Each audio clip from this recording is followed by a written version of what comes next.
sé, la clase anterior y yo creo que, antes de vacaciones, y yo creo que pues, no lo teníamos de dar por tiempo, pero antes de empezar el artículo, algunos ya estarán familiarizados con algunos términos, otros no, entonces yo creo que igual iba a ser No, pero importante. sí vale la pena. Si no le entendían, ya le van a entender. Sí, acuérdense que tenemos la clase a muchos niveles, desde los que ya saben todo y solo quieren confirmar, hasta los que no saben nada y están aprendiendo. Los que no saben nada van a ir aprendiendo los términos de oírlos, discutirlos, etcétera, y eventualmente, bueno, verlos aquí en los artículos, que pues para mí fue muy interesante porque pues en el mismo artículo es básicamente las mismas metodologías que hemos usado nosotros, Jocelyn. Sí, Entonces es interesante, la única diferencia entre ellos y nosotros son el varios tamaño. millones de dólares. Y el tamaño. Sí, por eso, pero el tamaño lo sacamos con millones de dólares. Bueno, ya me callo y te dejo Sí, bueno, solo como repaso de la clase anterior, les habíamos comentado y ustedes habían visto en los archivos que les he enseñado que nosotros tenemos nuestros REITs, que nos vienen de los servicios de secuenciación de cualquier plataforma que utilicemos, Illumina, PacBio, Nanopore, Ion Torrent, cualquiera que utilicemos, tenemos nuestros REITs, que en el caso de ensamblar genomas, y también una parte son transcriptomas, vamos a generar a partir de estos reads una serie de lectura de pasar de archivos FASTQ con lecturas de nuestros reads que tenían alrededor de 150 pares de bases o hasta 300 pares de bases, por ejemplo, si estamos hablando de Illumina Parent, o reads mucho más largos con PacBio, pero en un archivo de FASTQ, a generar secuencias pequeñas de formato FASTA, pequeñas más o menos, ¿no? Son de bastantes cientos de pares de bases, a los que le llamamos contigs, los cuales pues justamente provienen de esta información, ahorita lo vamos a ver más a detalle, y después de estos contigs, lo que le queremos dar es un orden relativo a toda esta información, a estos contigs que generamos, y después viene como el proceso de scaffolding, ¿no? De todas estas secuencias que empezamos a armar a partir de los reads, vamos a generar secuencias con un orden, con una dirección y un tamaño más largo. Y bueno, después desde el scaffold, para muchos de los casos viene ya el nivel cromosoma, ¿no? Que también estuvimos, bueno, que leímos en alguno de los artículos. Habíamos visto que hay de diferentes tipos de ensamble. Unos son los de referencia, que bueno, utilizamos para esto un mapeo de lecturas. Generalmente en este tipo de ensamble utilizamos un genoma de referencia cuando sabemos que el genoma es una especie filogenéticamente cercana. El genoma está a muy buena calidad, no necesariamente cromosoma, pero sí a muy buena calidad, coberturas y algunas métricas que vamos a ver ahorita en un ratito. O también cuando estamos haciendo genética de poblaciones, datos como GBS, RACSEC, Exon Capture, lo que hacemos es generar pues un mapeo de lecturas a un genoma de referencia. También tenemos los ensambles de novo, que hay de diferentes tipos y es de los que yo les quiero platicar ahorita. Entonces, tenemos diferentes tipos de ensamble y tenemos los más simples, que es de los que muchos de nosotros tal vez hemos utilizado, pero que solo funcionan en ciertos momentos, ¿no? Como por ejemplo, cuando secuenciamos con Sanger, por ejemplo, cuando secuenciamos una región de DNA, por el citocromo B, yo aquí lo puse por ejemplo, porque pues me recordó mucho a cuando estaba haciendo mi tesis de licenciatura.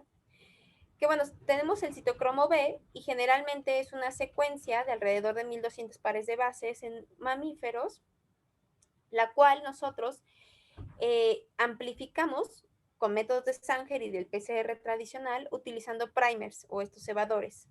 Entonces son diferentes los primers que podemos o las combinaciones que podemos tener. En general pues son 12 primers los que están por ahí reportados, puede haber más o menos, depende de los que ustedes quieran usar y cómo les resulte, pero el punto es que vamos a ir levantando cachitos por cachitos, cada primer nos va a dar un fragmento que a lo largo de cada uno de estos fragmentos, imagínense que son estos, vamos a tener diferentes regiones del citocromo B. Y entonces al final lo que nosotros hacemos es agarrar cada uno de estos cachitos e irlos sobrelapando, dándoles direccionalidad y ver cómo se va armando nuestra secuencia de consenso, ¿no? Para obtener este tipo de ensamble. El ensamble, por ejemplo, de nuestra secuencia de citocromo B de 1200 pares de bases, ¿no? De pasar de cachitos tal vez de 200 pares de bases, 300 pares de bases, a tener una consenso de 1200 alrededor. Entonces, pues esto funciona muy bien cuando tenemos este tipo de datos. Sin embargo, pues estamos hablando de millones, miles de millones de datos. Entonces, este tipo de ensamble pues no es funcional, porque aparte acuérdense que tenemos la cobertura, que un cachito puede estar repetido varias veces, y existen otros algoritmos. El otro algoritmo para generar ensambles de nuevo es el Overlap Layout Consensus. Este algoritmo era como de los primeros utilizados, pero computacionalmente es muy costoso y muy lento. Y conforme se van generando mucha más información de secuenciación, pues esto se vuelve realmente un problema. Y básicamente, casi, bueno, el nombre de este tipo de ensamble lo explica, es que tenemos nuestros reads, vamos a buscar cómo se van sobrelapando estos reads en cachitos. Ahorita voy a explicarlo, no explicando este enfoque de ensamble, sino el otro. Y después de que tenemos, digamos que nuestros cachitos que se sobrelapan identificados, lo que vamos a hacer es limpiarlos para simplificar todos estos cachitos e ir viendo cómo se van sobrelapando. Por ejemplo, el RID 8 se sobrelapa con el RID 16 y luego el RID 16 con el 4000 y así. Y luego se van a ir como viendo cómo van, ¿no? Cómo se van así sobrelapando, dándoles una dirección a partir de algunos grafos, para al final obtener una secuencia concentrada de cómo fue toda esa dirección de overlap. Entonces, eh, es, hay muchos ensambladores bastante populares, como por ejemplo Mira, es uno de ellos que utiliza este tipo de enfoques. Luego, eh, ensambladores que ya utilizan una perspectiva híbrida, es decir, que combinan Illumina con Nanopore o Illumina con PacBio o algo así, implementan un enfoque que toma un poco de este tipo de ensamble y del que ahorita vamos a ver, ¿no? Pero este por sí solo, pues realmente, eh, si lo podemos evitar, pues hay que hacerlo. Es computacionalmente muy costoso. Eh, Seguro Emma, pues, no sé si tenga comentarios, pero tarda muchísimo aparte. Sí, sí, pues nada más, gracias, Dios. Sí, comentar que sí, justamente es muy tardado por la primera parte del overlap, porque justo para hacer el cálculo de los sobrelapes entre las regiones hace, comparación por pares de todo contra todo. Entonces, si son muchas lecturas, pues el hacer el alineamiento de todo contra todo se lleva un montón de años y un montón de años y un montón de tiempo de cómputo y recursos. Entonces, justamente por eso es computacionalmente costoso. Pero para genomas muy chiquitos como de bacterias no funcionará bien estos enfoques. Sí, y sobre todo también para lecturas largas. Este es de las primeras algoritmos que surgieron, por ejemplo, con las plataformas de 454, que Ujú, no eran lecturas tan cortitas, sino un poquito ujú. más largas.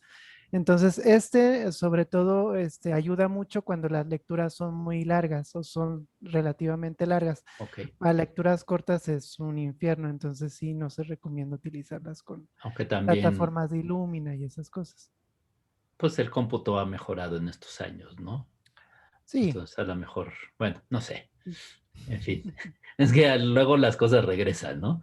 sí, sí, Dicen, sí. pero encontramos un truco para hacerlo correr más rápido, etcétera, y en fin. Pero Sí, sí. de hecho, mira, por ejemplo, puede utilizar como comentaba Jose, Ujú. también ocupa este tipo de algoritmos y puede utilizar lecturas cortas, lecturas largas y todo esto para hacer ensambles híbridos. Pero lo que pasa es que, mira, ya también hace algunos como ajustes a este tipo de algoritmos para poder Claro. incorporar esos datos. Ujú. Sí, porque el Mira sí lo he visto muchas veces citado, por eso Sí, me sí, sí. sorprendió. Y Muy de hecho, bien. ya, ahorita lo voy a ver más al final, pero ya cuando utilizamos ensambles en donde combinamos PacBio y Lumina, volvemos un poco a este enfoque. Primero con PacBio, con las secuencias, con las lecturas largas, como dice Emma, y luego ya incorporar las lecturas cortas. De hecho, hay como algunos ensambladores, hay uno que se llama The Bruegin Graphic 2 Overlap Layout Consensus, o sea, combina este tipo de ensamble con el de las gráficas de Bruegin, que ahorita vamos a ver. Entonces, pero bueno, justo, y como lo comentó Emma, pues está justo avance en las tecnologías de secuenciación de nueva generación, obtener muchísima información, pero reads muy cortos, hace que esto sea computacionalmente muy tardado y muy costoso. Es por ello que se empezó con el otro tipo de ensamble, que yo creo que es el más famoso y el más utilizado en los últimos años, que es el de las gráficas de Bruegin. Este ensamble, el primer ensamble que utilizó esta perspectiva fue el ensamble del genoma humano. Bueno, no sé si fue el primero, pero el ensamble del genoma humano fue ensamblado utilizando este enfoque. Y es bastante bien, bueno, a mí me gusta mucho la historia, como surge todo esto, porque pues esta teoría viene desde los 1700 con Leonhard Euler, en donde pues era un matemático prodigio, en donde pues no tan solo la teoría de Euler que involucra este tipo de gráficas lo hizo famoso, realmente fue una de sus pocas aportaciones, y todo esto se dio justo en un lugar de Rusia, en los puentes de Königsberg. Entonces, Leonhard Euler es que aparte apenas acaba de cumplir algo y me eché una conferencia de todo lo que hizo. Pero Okay. era bastante interesante. Leonhard Euler, él migra a Rusia porque al parecer como San Petersburgo empezaba a ser como una cuna cultural en Europa. Y también lo que querían en ese entonces los zares, que era Pedro y Catalina, creo que era como reactivar otra vez la Academia de Ciencias de Rusia. Entonces empezaron a robarse, bueno, a llevarse a todos los niños prodigios, los talentos que había en Europa. Entre ellos estaban los hermanos Bernoulli, que llegaron a Rusia, y los hermanos Bernoulli pues se jalaron a Leonhard Euler, que desde los 16 años me parece, pues él había terminado la universidad resolviendo uno de los teoremas, así que llevaban años sin resolverse. Entonces, pues, entre una de las tantas aportaciones que hizo fue justamente darle salida a este problema, que son los puentes de Königsberg, que Königsberg ahorita es el Kaliningrado, ¿no? Está aquí. Y justo el problema era en que había 7 secciones de tierra conectadas por puentes. No, perdón, había unas secciones de tierra conectadas por 7 puentes. Entonces la pregunta era que si era posible, pues, salir a dar un paseo, recorrer cada uno de estos puentes, solo recorrerlo una vez y sin repetir algún camino, y desde el punto de donde se salió fue que es el punto en el que se debe de regresar. Entonces, Euler inició con esta teoría de grafos, en donde para cada porción de tierra lo convirtió en un nodo, y los puentes o los caminos para recorrer todas esas porciones de tierra y cumplir con esto de que solo se crucen una vez y desde el punto donde salimos sea el punto donde regresemos, pues utilizó lo que se llamaron aristas, ¿no? Y es como en la teoría de grafos, Euler es pues este es uno de los enfoques más importantes que hay. Entonces, combinando esta teoría junto con los circuitos de Nicolás de Bruegin, Nicolás de Bruegin trabajaba en cómo encontrar la conexión, dada una palabra de letras de cualquier alfabeto, encontrar una conexión para reconstruir la palabra completa. Ahorita va a quedar un poco más claro esto. Pero utilizando ambos enfoques, es como los grafos de Bruegin, es lo que ahorita es como el método y los algoritmos más eficientes para reconstruir un genoma, ¿no? A partir de pedacería de reads. Y entonces, ¿cómo funciona esto? Pues funciona en que cada uno de nuestros reads, acuérdense que tenemos millones, que cada plataforma nos da millones de reads, va a ser un nodo y la conexión a otro nodo va a estar dada por esta arista. Y es así como se va a generar un camino conectado para hacer la reconstrucción del genoma de cualquier longitud. Nosotros ni siquiera sabemos a priori cómo es. Bueno, a partir de toda esta pedacería, ¿no? Y en donde van a generarse diferentes caminos de todas estas conexiones, pero la idea es que tenemos que resolver el camino más corto y acuérdense que desde el punto donde partimos es desde el punto donde debemos de llegar sin repetir otra vez alguno de estos caminos. Entonces, para quien quiera como un poco a profundizarse más en todo esto, les voy a recomendar un artículo, creo que se llama, está en Nature, es de hace como unos 10 años, que es como de los gráficos de Bruegel, se los recomiendo y si no se los mando, pero bueno, un poco explicar esto de una manera más burda, aquí va.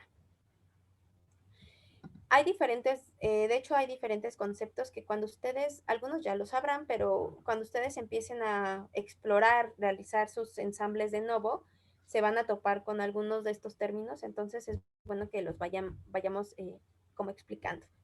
Entonces, tenemos una secuencia, imagínense que esto es un read, en donde de los primeros pasos que se hacen en un ensamble, acuérdense que ya habíamos hablado de pasos previos, pero este es en el ensamble de Nobro con gráficas de Bruegel, también se utiliza un poco en el de Overlap, esto de generar un diccionario de palabras a los cuales les vamos a llamar K-mers o K-mers en español, en donde esta secuencia de palabras tiene una diferente longitud. Generalmente ustedes van a encontrar en los archivos de cuando lean el artículo que van a utilizar el programa para ensamblar o lean el tutorial o el manual de ese programa, pues les va a decir, ¿no? Qué longitudes de K-mer van por default y cuáles ustedes pueden fijar. Pero, ¿qué es esto? Imagínense que tenemos aquí un read, es aquí solo una explicación muy burda, pero pueden imaginarse que esto puede medir 250 pares de bases, 150 pares de bases o 20,000 pares de bases. Lo que hacemos es que vamos a romper este read en cachitos de cierto tamaño de longitud, todos esos cachitos, que es justamente el K-mer. Entonces, en este caso, esta palabra, este read lo estoy rompiendo en un K-mer de una longitud igual a 3, ¿no? Si se dan cuenta es CTA, aquí está. Y bueno, luego, ¿cómo funcionan esto? Para este enfoque, lo que nos tenemos que poner atención es en el sufijo y en el prefijo de cada uno de estos cachitos, en donde siempre va a ser el K-mer menos 1. Es decir, tenemos nuestro primer K-mer de 3 letras que es de CTA. Y el segundo, si es K-mer menos 1 y poniendo atención en el prefijo y en el sufijo, el segundo va a ser TAT, ¿no? Aquí es CTA, luego el que sigue es TAT, y luego ATG, y así vamos a ir generando todo el catálogo de estos K-mers, ¿no? En diccionarios. Ahora, imagínense esto mismo, pero con todos sus reads, ¿no? Y con K-mer, bueno, aquí es de una longitud de 3 por cuestiones de explicación y visuales, pero son un poco más largos. Entonces, los K-mers, ya que los generamos, ya que cada read está así cortado, después viene un proceso de contarlos.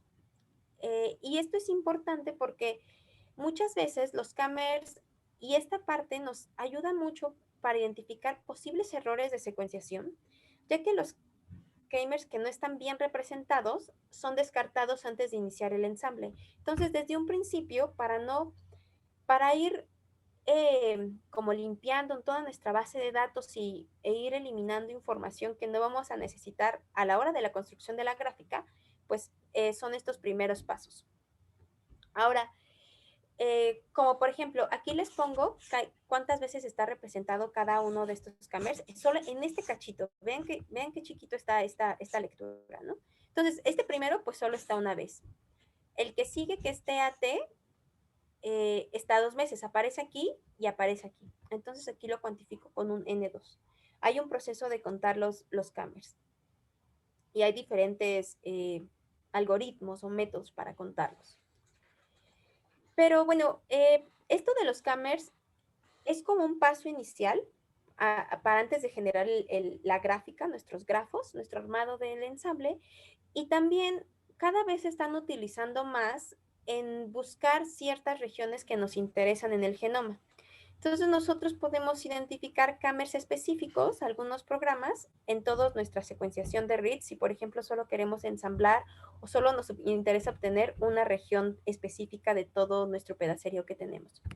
Y también lo que he estado, bueno, no lo he estado revisando, pero alguna vez leí que ya hay como, para análisis metagenómicos, ya hay programas que a partir de los camers, como que se convierten a proteínas, y a partir de ahí, pues ya de tus datos metagenómicos, ya vas identificando la función y también una asignación taxonómica.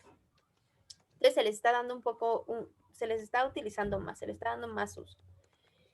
Pero bueno, ¿cómo funcionan los gráficos de Bruegin utilizando nuestros camers? Entonces, imaginemos que aquí tenemos short reads. Acuérdense que son más grandes nuestros short reads. Y lo que vamos a hacer es nuevamente generar estos camers, fragmentarlos en camers de tamaño de 3, ¿no? Vamos a seguir en tamaño de 3. Generalmente van de 31 a 127 en los ensambladores. Ustedes pueden probar varios, que el default me parece que siempre empieza con 31 para muchos casos, pero bueno, ustedes es algo que deben de ir evaluando y de hecho el mismo ensamblador va probando diferentes camers. Entonces imaginemos que aquí tenemos un read, acá tenemos otro read, y vamos a hacer lo mismo, ¿no? Vamos a cortarlos y vamos a ir armándolos en pedacitos de 3, en diccionarios de 3. ¿Y qué es lo que vamos a tener aquí? Lo que tenemos es que de este read ya está en fragmentado de 3, también este otro read está en fragmentado de 3, pero vamos a tener repeticiones, ¿no? Si se dan cuenta de todo, de esta primera parte y de este segundo read, pues tenemos que se repiten este camer, este otro camer y este otro camer. Bueno, es lo primero que vemos. Y luego, lo que vamos a hacer y cómo funcionan estos gráficos es que vamos a irnos por el sufijo para ir armando y reconstruyendo a partir de reads nuestra secuencia. Entonces tenemos el sufijo C, luego sigue el T, el A, el T, y entonces aquí vamos a ir, ¿no? C, T, A, T, G. Luego tenemos que está el C, pero está repetido aquí. Está doble, solo lo ponemos una vez. Luego tenemos que sigue este sufijo de G, que también lo tenemos repetido en el segundo read. Y tenemos este último sufijo T, que también está repetido en el otro read. Entonces, aquí acaba nuestro read. Y luego seguimos para conectarlo con el otro. Porque después de esta T, sigue G, luego el C, la A, la G, la T. Ahora, quiero que vean que partimos de unas secuencias de reads con una longitud de 10 a 10. Cada read tiene 10. Para construir una secuencia más larga, de una longitud de 13. Pero aquí, y lo hice a propósito, me faltó poner el último camer para terminar con el segundo short read. Entonces, acuérdense que aquí me quedé en el TCT y lo que seguiría sería el CTA. Y entonces, si se dan cuenta, y como les había dicho hace ratito, es que la gráfica acaba cuando volvemos al punto de donde partimos. Entonces, aquí partimos con CTA, seguimos nuestro read, nos encontramos que estos dos se conectan con el segundo read, continuamos y terminamos con este Camer que fue con el que iniciamos. Entonces, es así como muy burdamente trabajan estos algoritmos de las gráficas de Bruegel. Y acuérdense, ¿no? Que lo que se debe de construir es el camino más corto, o sea, con menos caminos, porque pues, en la construcción de la gráfica van a haber muchísimos caminos, ahorita les voy a enseñar, y partir desde el punto de donde iniciamos sin volver a pasar por la misma ruta. Entonces, yo les preparé un comandito. No sé si pueden ver mi línea de comando ahora. En donde está muy sencillo, se los puedo pasar. Es un script que utiliza una librería que se llama iGraph, que tiene muchos usos. Pero entonces, yo lo que voy a hacer aquí es crear un read de cierta longitud. En esta longitud le voy a poner que son 1000 pares de bases. Lo había intentado hacer más grande, pero mi computadora se tardó muchísimo. Entonces, pues, esto corre rápido. Un Camer, le voy a decir que tengo una longitud de 3. Le voy a decir que me elimine al menos 10 Camers que sean posibles errores, es decir, que no estén bien representados.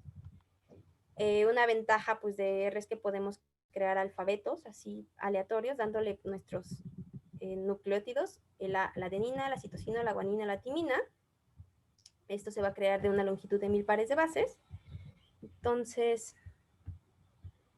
vamos a hacer esto en etapa. Entonces, para que voy a correr hasta aquí, ¿vale?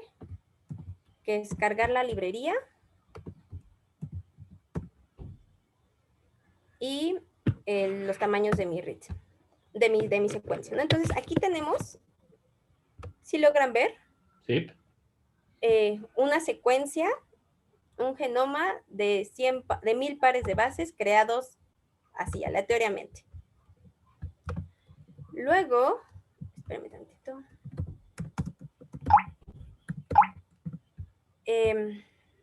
Luego lo que voy a hacer es que, ahorita les enseño qué voy a hacer, solo quiero llegar aquí. Lo que voy a hacer es generar los Camers a partir de esta secuencia. Acuérdense que vamos, aquí hay 1000 y le dije que me diera Camers de una longitud de 3. Entonces, si le pongo Camers, si se dan cuenta, aquí tengo esta secuencia, está partida en 3. Y luego lo que voy a hacer es justamente que me genere la gráfica correspondiente a partir de la construcción de estos Camers. ¿Y si logran ver esta gráfica? Sí. Entonces, esta sería la gráfica justamente de la secuencia que está aquí abajo, pero que está cortada porque pues, no se alcanza a ver. Pero utilizando, por ejemplo, un read que mide un tamaño de longitud de 1000 bases y utilizando un Camer de 3. Ahora, sí, yo puedo cambiar el tamaño del Camer y esto va a ser diferente. No lo voy a hacer, pero les puedo mandar el script y ustedes pueden ahí jugar con diferentes tamaños de Camer, ¿no? Y básicamente, a partir de la construcción de todas estas, sí, todos estos caminos, es como al final obtenemos nuestro ensamble de genoma. Entonces, ¿ya pueden ver otra vez mi presentación? Sí, sí, sí. Solo me quedé pensando, ¿por qué había solo 2 bases si eran de 3 en la gráfica? Porque, lo que le dije es que, bueno, sí, en realidad el Camer es de 2. Lo hace por el sufijo, Luis, de que, Okay. acuérdense que, o sea, valen 3, va de 3 en 3, pero al final como el sufijo de acá lo excluimos, como es Ajá. K-1, Ok. ya quedan como 2, 2, 2 y así. Ujú. Ah, ok, Pero es por ok. el sufijo. Sí, en los grafos de Bruin el cámero aparece en los vértices, no Ah, en en los los nodos. vértices, como Ujú. la Sí, sí, figurita sí. que dice de... Ajá, Así es. Ujú. Ok, sí.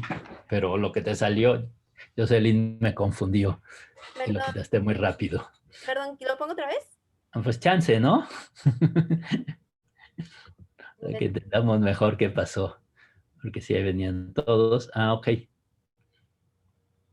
Entonces, el sufijo exacto, es como dice en, Emma, el sufijo en está, las flechitas, ajá, diría las tripletas o como se digan, ok. sí. Ah, no lo puedo. Sí, y bueno, esto lo podemos, eh, no sé si quieren, podemos correrlo con 5, pero Pues hace si no rato vi se... cómo se me trabó y me asusté, por eso No, entonces no lo hagas y se te va a trabar.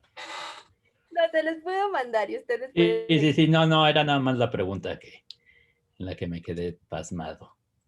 sí. Entonces, Entonces, los cámeros son como que todas las palabras que hay dentro de una secuencia, ¿no? exacto.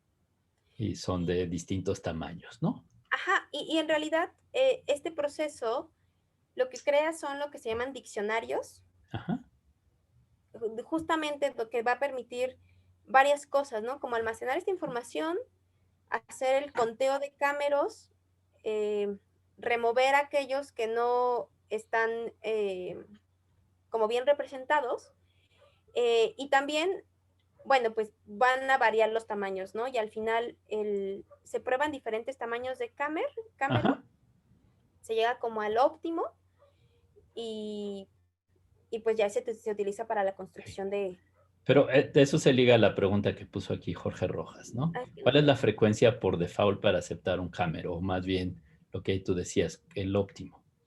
Pues en realidad se prueban varios, los mismos Ajá. ensambladores hacen esa prueba. Tú Y puedes supongo que también comer, depende de la plataforma que usaste y la calidad de los datos, pero bueno. eh, Ok, sí, dinos. sí, en general, cuando ustedes empiezan como un ensamble, bueno, depende del ensamblador, pero luego los ensambladores les va avisando eh, qué cámara está probando. Van en general, la verdad no sé muy bien por qué, pero les debo esa pregunta, pero en general van de 31 a 127 los que se prueban en los ensambladores. Eh, y pues tienes el que te construye como el mejor gráfico, ¿no? O sea, Ujú, el ok. algoritmo, bueno, tu genoma, pues siguiendo como todos estos pasos. Sí, les debo y la siguiente clase les digo que por qué de 31 a 127. Y, y bueno, es el algoritmo más utilizado. Realmente, comparado con los otros, es rápido. Computacionalmente, esto justo de generar estos métodos de Camer lo hace muy eficiente, estos algoritmos, y justo lo que decía Emma, ¿no? Que aquí esté como la letra que falta, que estén como en las aristas, en las líneas conectoras, lo hace más eficiente. Y pues hay diferentes programas que utilizan estas herramientas de los gráficos de Bruegel para ensambles de Novo. Aunque es menos costoso que los otros, aún sigue siendo muy costoso, ¿no? En cuanto a recursos de memoria y de procesadores, ¿no? Generalmente todos estos algoritmos son paralelizables, que es lo que nos decía Emma, que podremos fragmentar nuestro trabajo, este ensamble, en varias partes para hacerlo más rápido. Y pues cuando lo vayan a hacer, no lo hagan en sus computadoras, porque ni siquiera les va a parecer un error, sino sí es tener un buen equipo y contar con suficiente memoria RAM.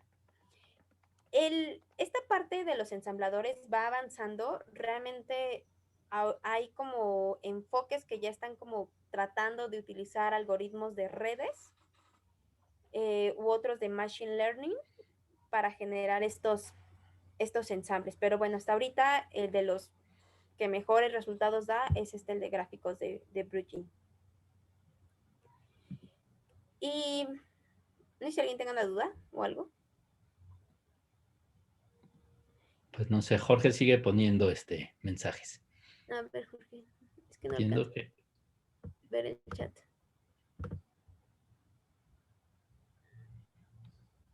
Para bacterias. Pues mira, yo creo que sí, o sea, sí, al final se prueban varios cammers para generar tanto los contigs más largos. Acuérdense que de las reads pasamos a ya secuencias FASTA y entre más largos, pues es mucho mejor. Ahorita vamos a ver, ahorita lo vamos a ver. En bacterias, no sé, la verdad yo no sé pues le preguntamos a Manuel cuál sea mañana mejor, pero la qué siguiente clase recomienda. lo van a poder ver. Y de hecho hay como programas que tú le puedes dar antes de realizar tu ensamble para que te evalúe esto. El tamaño, por ejemplo, del Cammer. No sé si Cammer Genie haga exactamente esto, pero hay varios y los ensambladores evalúan esto. Entonces, Okay. Muy bien. no hace que quites tandems repetidos. Supongo que muchos algoritmos de ensamblado tienen problemas para los tandems repetidos. Sí, lo que dice de los tandems repetidos es un problema. Ciertamente los gráficos se caen, sobre todo cuando trabajamos con short reads y en regiones repetitivas vamos a tener muchos problemas ahí en el ensamblado. Aunque estos gráficos de estos ensambladores, pues sí tienen como cierta optimización para esas regiones que son homopolímeras, que están como en, sí, repetitivas. Aún así el gráfico se puede fragmentar, ¿no? Entonces, tú lo que quieres es generar scaffolds contigs muy grandes para luego generar scaffolds más grandes. Y lo cierto es que luego los contigs, debido a estos repetidos, pues quedan muy pequeños, o luego la dirección de cómo van ordenados. Me voy a regresar mucho, pero aquí. Luego la dirección de pues, cómo va este con este y si este va primero, si tenemos repetidos, se vuelve un problema. Por eso está luego la optimización de ensambles, que justamente nos permite mejorar de alguna forma nuestra calidad de ensamble de nuevo, en donde pues son varios pasos y varios programas los que hacemos. Y generalmente lo utilizamos ya cuando tenemos nuestro scaffold, ya nuestro output final del ensamble. Y una de las pues de estos tipos de puntos para la optimización de un ensamble es hacer una extensión de contigs, que es lo que hacemos con el scaffolding, hacer la corrección de errores del ensamble, es decir, limpiar posibles errores haciendo como mapeos, ahorita lo vamos a ver. También es, pues, por ejemplo, en algunos scaffolds donde quedaron muchas Ns, ver si lo podríamos eliminar esas Ns y conectar esos scaffolds, ahorita también lo vamos a ver. Y bueno, lo mejor para corregir un ensamble y bueno, para que quede muy bien es pues tener ensambles híbridos y con esto resolvemos en gran medida esto que comenta Héctor sobre las regiones repetitivas, ¿no? Que tener secuencias muy largas pues nos va a permitir abarcar toda ese cacho tal vez de región repetitiva y así sea más fácil el ensamble y por lo tanto tener más confianza en cómo queda. En cuanto a extensión de contigs, hay varios programas, uno de ellos es Gapfiller, y es que tenemos nuestros scaffolds ya de nuestro ensamble de nuevo y vamos a utilizar nuestros reads que filtramos por calidad, esos que siguen sin ensamblarse. Y lo que vamos a hacer es que en nuestros scaffolds van a haber gaps y lo que vamos a tratar de generar son mapeos en donde si en estos, por ejemplo, si donde están estos gaps hay algunos reads que mapean aquí con cierta cobertura y bueno, diferentes aspectos que toman estos programas, generalmente es como a buena cobertura, Pues bien, en lugar de que aquí haya Ns, podemos reconstruir esta parte de Ns con la secuencia correspondiente. Y de esa forma, disminuir el número de gaps que tenemos en nuestros scaffolds y tener así mejor conectados y con una mejor dirección nuestro ensamble. Otra parte es hacer una corrección de bases. También hay varios programas para hacerlo. Y lo que hacemos es que nuevamente tenemos nuestro scaffold. De hecho, puede que primero hagamos esta extensión de contigs y luego hagamos esta corrección de bases, en donde tenemos ya nuestro ensamble hecho. Y lo que vamos a darle es nuevamente nuestros reads, que de hecho aquí también esta gráfica puede verse bien, pero por ejemplo, puede que se hayan quedado ahí errores de secuenciación, errores pues de que el armado no se hizo tan bien. Y entonces básicamente lo que hacemos es que tenemos nuestro ensamble de referencia, le damos nuestros reads crudos, nuestro R1 y nuestro R2 o solo R1, bueno, crudos pero filtrados por calidad. Y lo que se va a hacer es un mapeo. Y entonces, por ejemplo, aquí, nuestra referencia nos pone que esta base es una A, pero todos los reads que mapearon, pues hay una T. Entonces, lo más probable es que vean la cobertura, y con una buena cobertura es que pues aquí haya un error y en lugar de A sea T. Y eso es como hacer esta corrección de bases. Así es como funciona. Y otro tipo de optimización, que no puse una figurita, son hacer un scaffolding utilizando un genoma de muy buena calidad que haya en base de datos o que nos pasen o algo así. ¿Qué es esto? Nosotros tenemos nuestro ensamble de novo, ¿no? A nivel scaffold. Y lo que podemos hacer es, pero digamos que nuestro ensamble está a nivel scaffold, no está a nivel cromosoma. Entonces, lo que podemos hacer es lo que es un scaffolding de referencia, en donde si en base de datos hay un genoma a nivel cromosoma que está súper bien, lo podemos utilizar como andamio para poder unir los gaps que hay dentro de nuestros scaffolds de nuestro ensamble. Eso lo que nos va a permitir es que a partir de este genoma que está súper bien a nivel cromosoma, es darle una mejor orientación a nuestro ensamble de novo a nivel scaffold y que haya mayor contigüidad, es decir, reducir el número de Ns que hay entre nuestros scaffolds. Esto es otra alternativa. Esta última alternativa yo creo que es muy usada. Yo la he utilizado mucho. De hecho, es lo que también hizo, por ejemplo, Josué con las calabazas, que le quedó casi un genoma ensamblado a nivel cromosoma, pero no era cromosoma, ¿no? Solo era como este enfoque, pero a muy, muy, muy buena calidad para hacer análisis, de hecho, de hasta revisar variantes estructurales, lo cual ayuda mucho.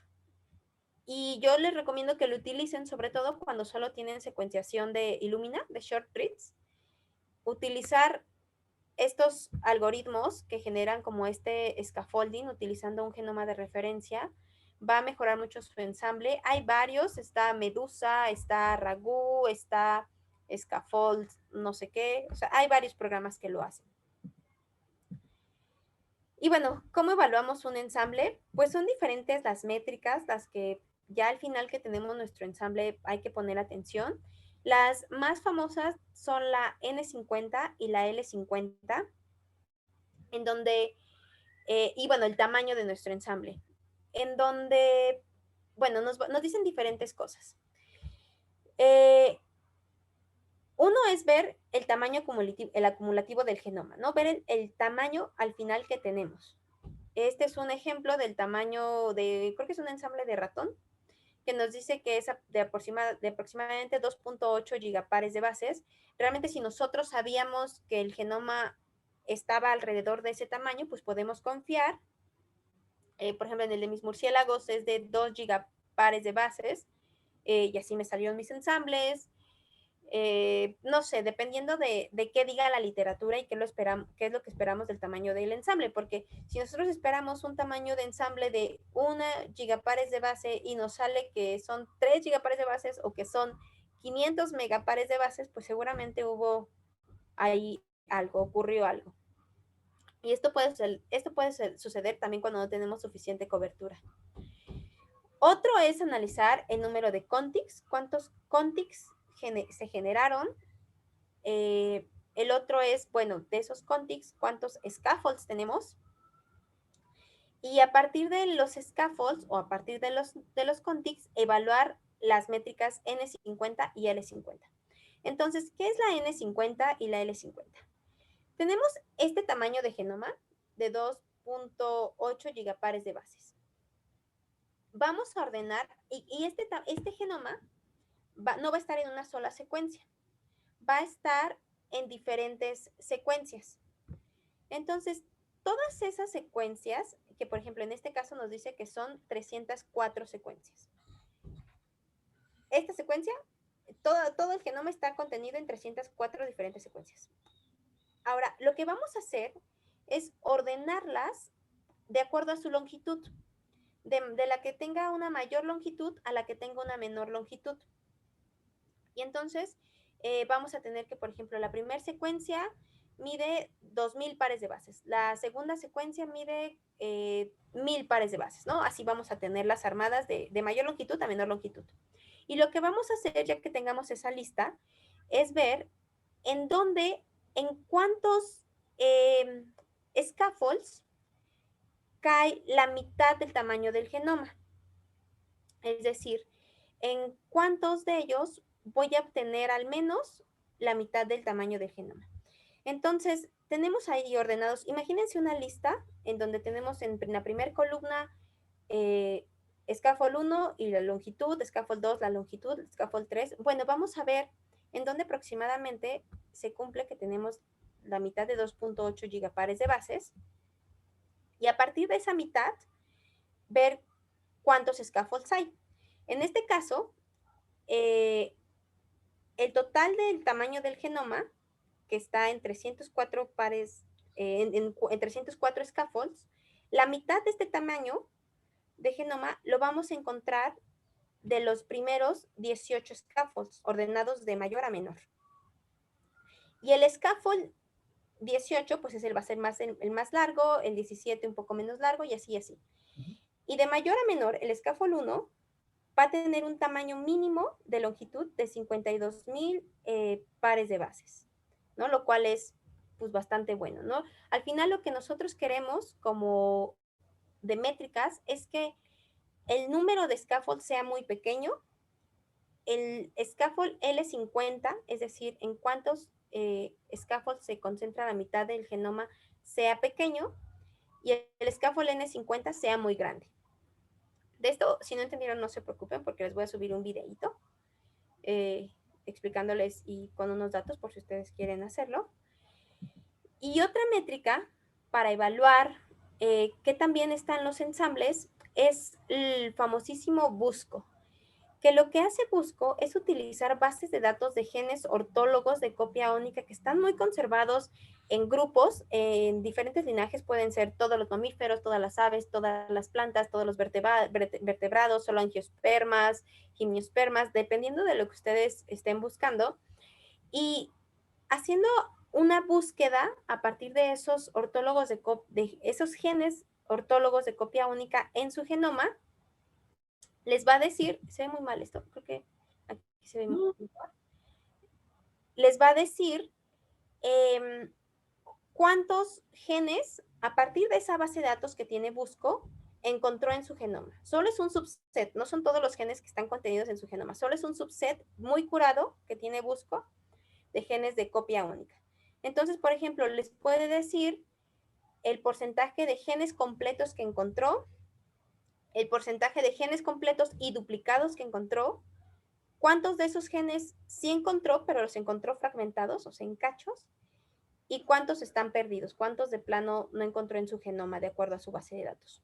Y entonces esto es una muy buena métrica para evaluar pues la completud del genoma y también por ejemplo, si encontramos que hay más fragmentados de los completos, pues quiere decir que nuestro genoma, ensamble de genoma puede estar fragmentado, ¿no? O sea, por esto mismo. Entonces son algunas de las métricas que se evalúan, luego que nos sale el ensamble. De hecho, ustedes en NCBI, esta tablita, y es el video que les voy a subir este fin de semana, reporta esta tabla. Entonces, cuando ustedes quieren ver si hay un genoma disponible de su especie de interés, para ver si la utilizo como genoma de referencia o si tengo que ensamblar uno de nuevo, pues ustedes pueden ir a NCBI o en Ensemble, generalmente están estas tablas, y ver qué tan bien o mal está el ensamble para esa especie. Ok. Y ya. Espérame, hay un par de preguntas que vale la pena que chequemos. La primera era otra vez Héctor Montiel, que decía que cuando usas un genoma de referencia es complicado saber cuándo es error y cuándo son SNPs. Yo pienso que no, depende más bien de la cobertura que tengas. Si tienes muy buena cobertura, no debe de afectar el de referencia, pero no sé. Sí, cuando tienes buena cobertura, sí, no afecta tanto. Y de hecho, hay métodos. Por ejemplo, cuando estamos hablando de ensamblar un genoma, hay métodos que, por ejemplo, tiene mismo Ragú o Medusa para identificar error de secuenciación, por ejemplo, o error del ensamble de referencia. Y generalmente te buscas un ensamble de referencia que esté muy chido, o sea, no vale la pena agarrarte claro. uno que esté... Pero también debe ser como lo más cercano posible, porque si Y lo no... más cercano posible, sí, lo más cercano posible. Pero, por ejemplo, en el caso de identificar SNPs o Single Nucleotide Variants, el pipeline de Gattaca, que es, híjole, me voy a ir muy atrás, este pipeline, incorporó una parte que es la recalibración, en donde digamos que tú tienes que recalibrar ya los SNPs o las variantes que identificaste para corregir, ya sea por error de la misma plataforma de secuenciación u error del ensamble de referencia que estás utilizando. Entonces hay varias formas de corregir esto. Y sí es importante hacerlo, porque luego crees que encontraste el SNP. Imagínate que es un error. Bueno, es para eso hay que secuenciar más cosas. Sí, qué miedo. Bueno, pues ni modo, ¿no? No sé. Camila le preocupa los porcientos del busco. ¿Cuál es un buen porciento de busco? Pero bueno, yo creo que no hay reglas de dedo a priori. Yo sí soy estricta en eso porque, o sea, yo creo que arriba del 80% sí debes de encontrar. Sí, pero pues qué tal que tu genoma sí es muy distinto. En fin, Sí, sí, otra vez, esos son los criterios que hay que tomar en cuenta. O hay grupos de los cuales no hay realmente helechos, ¿no? Que todo lo que hay es angiospermas, ¿no? Pero a ver, platícanos qué piensas tú. bueno, o sea, en Busco tú puedes elegir la base de datos, ¿no? Las bases de Ajá. datos que tienen, yo creo que están bastante bien. Y los genes que utilizan son genes, pues, súper conservados, ¿no? O sea, de la cascada de oxidación, de fosforilación oxidativa, o sea, son genes muy conservados que deben de tener todas las especies. Y si no están, pues sí está bien que sea raro, pero ¿qué tan raro puede ser? Yo creo que, por ejemplo, algo que veía con los colibríes con Ana es que en algunos casos tenía buscos en donde le salía, por ejemplo, 70% de completos, un 20% de fragmentados, un 24% de fragmentados y los otros perdidos. Entonces, lo que yo le decía es que, ok, si sumamos los completos y los fragmentados, 60 y 24 son el 84% si estás encontrando. Puede suceder que esos fragmentados es porque el genoma pues está fragmentado o pues porque está fragmentado así el gen, ¿no? Pero al final estamos sumando 64% que después en anotación pues vamos a ver qué tantas proteínas obtenemos, ¿no? Yo creo que pensar en 80 y tantos por ciento, realmente no hay como un parámetro tal cual, pero pues entre mejor sea el porcentaje Claro. y entre menos perdidos tengas, es mejor. Y bueno, al final, o sea, esto es solo una parte que vas a evaluar antes de comenzar la anotación, ¿no? En Ajá. el caso de Y eucariantes, el enmascaramiento y la anotación que el vamos a resto ver. del análisis, ¿no? Y que es muy, o sea, también tarda bastante tiempo. Ujú. Y, y justo es como que el ensamble que le vas a dar de comer a esta siguiente parte, pues tenga la mejor calidad posible para que al final pues no te Ujú. salgan Sí, 100 un proteínas. poco lo que hacía Ana, ¿no? Que tenía distintos ensambles y Ujú. no sabía cuál creerle y entonces los echaba al busco y unos Sí, le salían cosas completamente distintas. Entonces, pues así también puede funcionar, ¿no? Como una evaluación de tus propios análisis, de tus propios genomas, ¿no? Porque muchas veces ahorita no haces un solo genoma, sino como ustedes están trabajando, ¿no?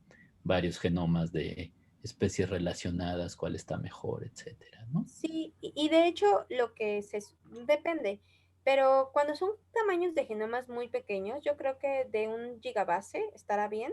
Ujú. Lo bueno sería probar diferentes ensambladores, Exacto. ver, bueno, toda la parte de optimización, ver cómo te resulta.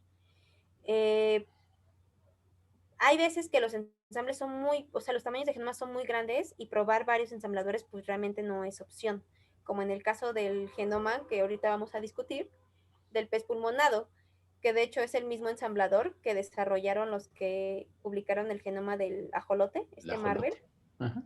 y pues que ahí andar corriendo varios Sí, no no es una es opción. opción, ¿no? Sí. Sí, y creo que por ahí había otra pregunta de Héctor Montiel. ¿Y cómo se hace para unir los scaffolds? Ah, bueno, los scaffolds, ahí en los scaffolds, no sé en qué parte te refieras, si aquí, ay, ya me perdí, no creo, Ya nos variaste. ya aquí, perdón. Sí, it's good. Aquí lo que se empieza a hacer es justamente, acuérdense que aquí estamos construyendo los gráficos con gráficos de Blue y esta parte generar los scaffolds es lo que tarda, perdón, generar los contigs es lo que tarda bastante. Ya darles el orden relativo a los scaffolds ya es diferente y se aplica aquí no el mismo enfoque de ensamble, sino sí aquí se va viendo un poco más de los sobrelapes, ¿no? Otra vez utilizando ¿cómo se llama?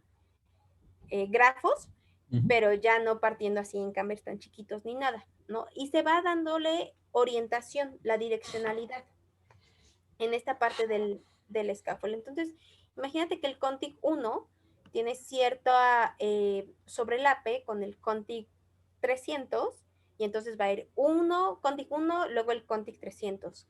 Y luego igual con el contig 400 hay cierto sobrelape y bueno, ya va el contig 400. Entonces, es así como se va armando esta parte de los scaffolds.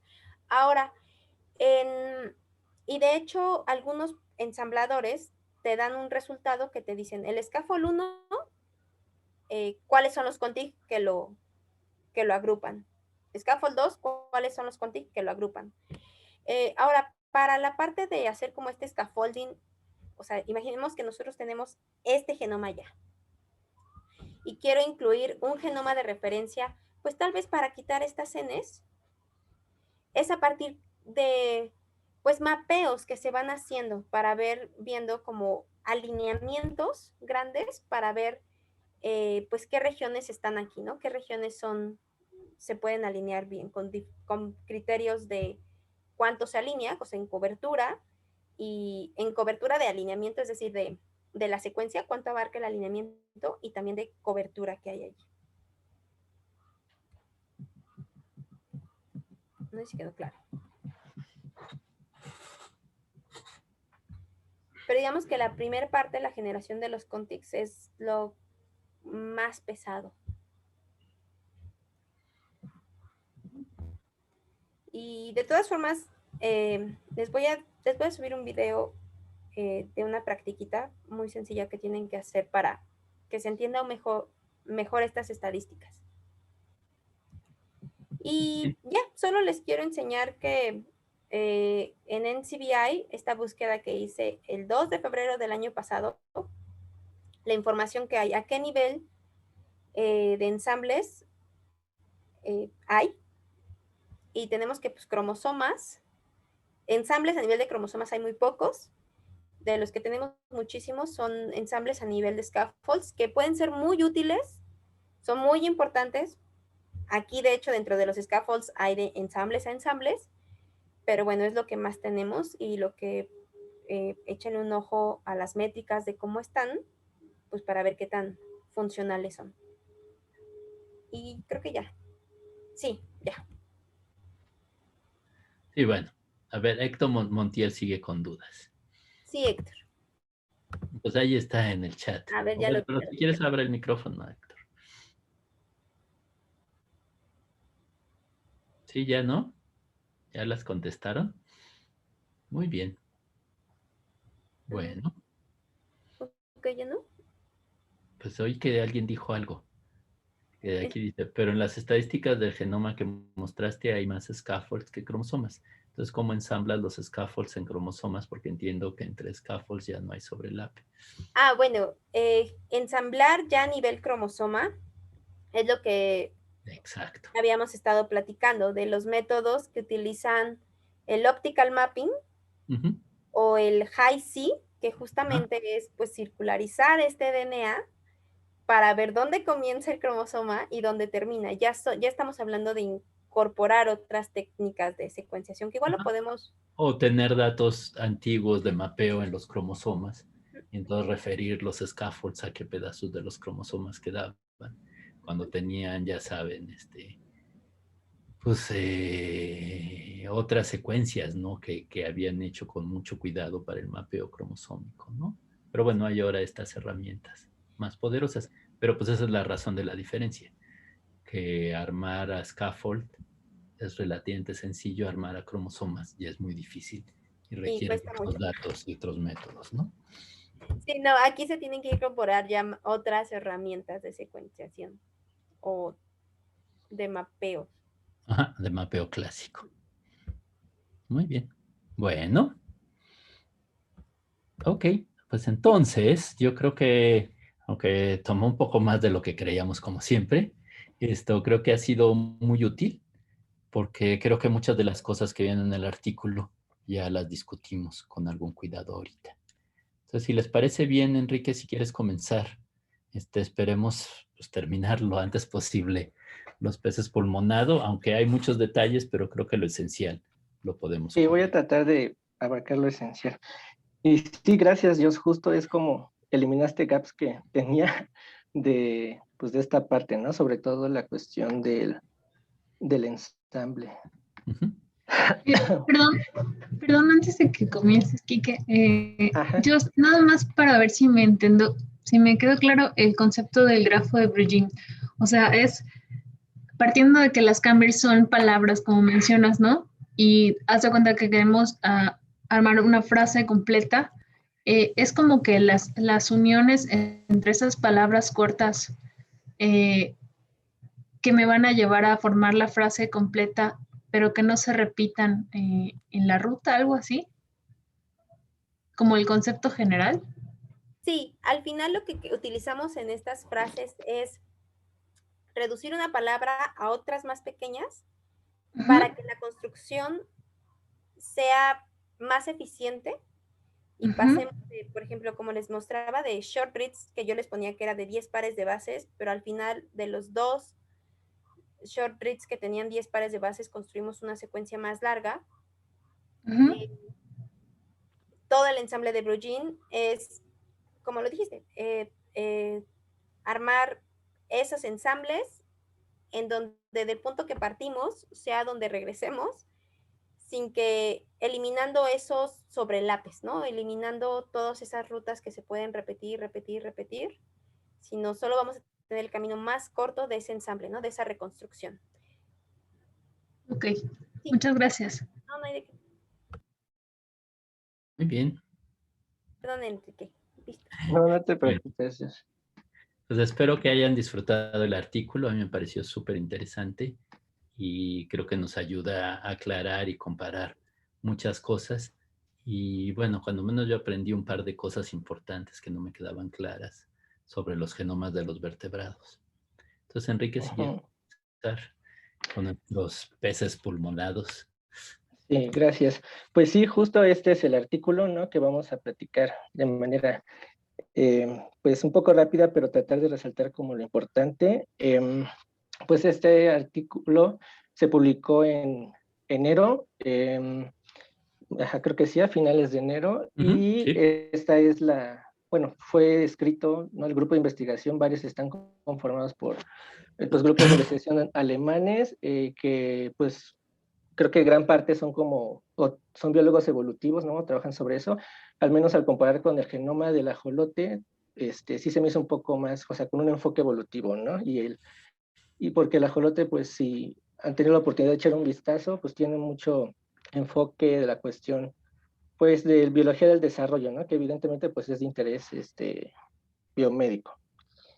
Entonces, pues aquí la fotito de nuestra especie estrella del día de hoy, no sé, Ratodus forsteri, alias pez pulmonado australiano. Entonces, esta especie pertenece al grupo de los peces pulmonados, ¿no? Y al mismo tiempo los peces pulmonados pues pertenecen a un grupo denominados peces de aleta lobulada. Sabemos que pues existen otro grupo de peces que son los actinopterigios, que esos, pues, digamos, están conformados por la mayoría de la diversidad que nosotros conocemos de los peces óseos. Sin embargo, pues tenemos aquí a los peces de aleta lobulada, que pues son considerados como primitivos, ¿no? Entonces, aquí hay una caricatura de, pues, 3 especies principales. Está la australiana, está el pez pulmonado africano, que de hecho encontré por ahí que en febrero publicaron su genoma, un grupo de investigadores chinos, en la revista Cell, y el otro es sudamericano, ¿no? Entonces, estos pues son similares, pero evidentemente también tienen diferencias morfológicas importantes y pues por ahí dicen, ¿no?, que hay aún complicaciones en cuanto a su sistemática. Y aquí abajito, pues es nada más un esquema donde se muestran las relaciones no evolutivas de estos principales grupos de sarcopterigios. Por un lado tenemos a los celocantos y en otro clado pues están, digamos, bueno, son clados hermanos, los dipnoi, que ahí es donde se encuentran los peces pulmonados, que son pues los únicos organismos vivos, y en otro clado hermano pues tenemos a los tetrápodos, ¿no? O sea, a todos nosotros. Y bueno, el artículo empieza como mencionando cosas como, o sea, análisis previos que han realizado, ¿no?, con un enfoque pues filogenómico, filotranscriptómico, en donde sugieren que los peces pulmonados pues son los parientes vivos más cercanos, ¿no?, filogenéticamente a los tetrápodos. Y por esto, pues una de las razones es que estos organismos pues podrían ser cruciales para entender la evolución e identificar como preadaptaciones, principalmente esta transición evolutiva muy importante que fue pues el cambio de vida, de estilo de vida acuático al terrestre. Y pues dentro de los importantes eventos, que es este importante evento, ¿no?, esta transición pues requirió una serie de innovaciones evolutivas, ¿no?, tanto a nivel fisiológico, a nivel morfológico, ¿no? Podemos aquí mencionar, ¿no?, por ejemplo, la respiración, ¿no?, evidentemente desarrollo de extremidades para la locomoción, el desplazamiento, la prevención de la desecación, la excreción de nitrógeno, la reproducción y el olfato. Y algunas de estas, no todas, pues son tocadas o sea, pudieron como analizar estas cuestiones a nivel genómico en este artículo y encontraron pues cosas pues interesantes. Entonces, lo que hicieron, partieron de un ejemplar, de un individuo juvenil de esta especie, y a ese individuo pues le hicieron muchas cosas, ¿no? Aprovecharon y dijeron, pues de aquí somos. Y en primer lugar, respecto a lo del aislamiento de DNA, se hicieron, digamos, 3 procesos principales. El primero, pues fue obtener, digamos, el genoma, perdón, DNA genómico para la secuenciación del genoma, pues el principal, ¿no? Y esto lo mandaron a secuenciar pues en dos empresas, Future Genomics y Nextomics, por medio pues de la tecnología de Nanopore. Y lo que hicieron también es secuenciar y ensamblar, etcétera, pues otro genoma que es el utilizado, bueno, justo aquí lo que pues mencionaba Joss, ¿no? Que utilizaron aquí este genoma de referencia que ellos resecuenciaron para corrección. Y también obtuvieron DNA, bueno, núcleos, y de ahí pues el DNA del tejido de vaso, no sé por qué específicamente el vaso, pero de allí, para hacer justo los análisis de Hi-C o de Chromosome Conformation Capture, ¿no? Que, como lo mencionaban, pues es importante justo para dar el brinco, ¿no? En el nivel de resolución, ¿no? O sea, pues del genoma, ¿no? O sea, pasar de scaffolds a cromosomas. Entonces, en todos estos procesos, pues hicieron, bueno, en el de que lo mandaron al privado no lo mencionan cómo, pero en nosotros dos hicieron la librería, ahí con diferentes kits que lo mencionan en métodos, y lo mandaron a secuenciar por esta plataforma de Illumina. Y en cuanto al RNA, pues obtuvieron RNA de diferentes tejidos pertenecientes a pues, estos órganos, ¿no? Que les menciono, creo que son 12, 16, no me acuerdo, pero pues un montón, ¿no? Entonces, y con esto igual, pues mandaron a secuenciar por pair en, no mencionan a qué plataforma, pero dicen que a Illumina. Entonces, con esto, respecto al genoma, lo que les dio fue alrededor de 96 millones de reads, y junto con esto, bueno, esto se los dio como en 3 lotes, ¿no? Mencionan 3 lotes de reads. Entonces, esos 3 los utilizaron ya los metieron a Marvel, que como ya mencionó Joss, justo lo crearon para Ambistoma Mexicanum, porque pues está como especialmente diseñado para las cuestiones de las regiones repetitivas.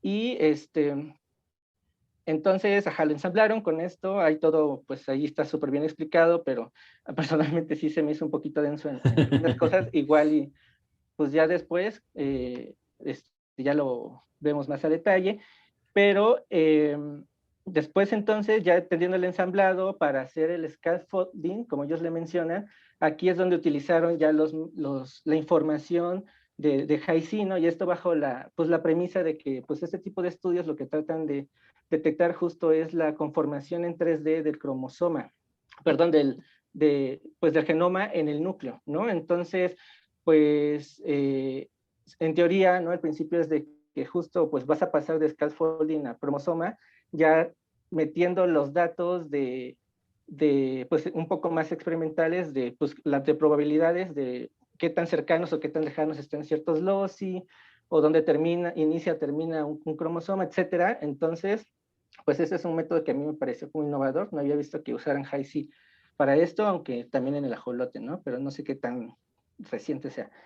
Y después hicieron la corrección del ensamblado, en donde justo, bueno, es por 2 pasos. Primero mapear con lecturas del genoma de corrección que les mencioné, y utilizaron y obtuvieron, ¿no? El genoma, perdón, el transcriptoma de las secuencias que les mencioné también en la diapositiva anterior, para también hacer correcciones, ¿no? Pues de índices, de sustitución, de lesiones, etcétera, ¿no?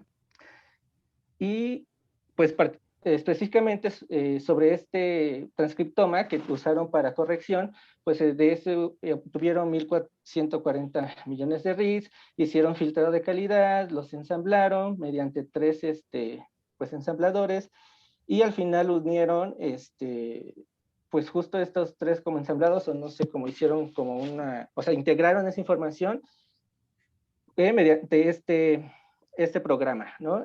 Y justo lo que mencionaba yo de ver la integridad, ¿no? Uno de los métodos es, pues, contrastar con bases de datos de genes que en teoría, o sea, justo son conservados, ortólogos conservados, y que son, pues, de sola copia, que habla, pues, pues, que, pues, tanto de la calidad como una métrica también de calidad, pero también, ya al momento de hacer genómica comparativa, pues, qué tan conservados están. Y este transcriptoma, pues para mapear, ¿no? Con el genoma, pues utilizó GISA-2. Y bueno, como también pues ven ahí en la metodología, pues hay un montón de análisis que se hicieron. No sé, entre los que resaltan anotación y análisis de elementos transponibles y repetitivos, anotación y análisis de genes codificantes, no codificantes, elementos conservados no codificantes, también la macrosintenia, inferencia filogenética, de selección natural, reloj molecular y de elementos regulatorios, ¿no? O enhancers. Entonces, pues se aplicó todos estos análisis a este pobre individuo y pues obtuvieron todos los resultados que vamos a hablar a continuación. Pero pues no es pipeline de esta estrategia, pues es realmente la que quisiéramos seguir en nuestros estudios genómicos usualmente, ¿no? O sea, armar el genoma, luego ver pues todos estos aspectos, ¿no?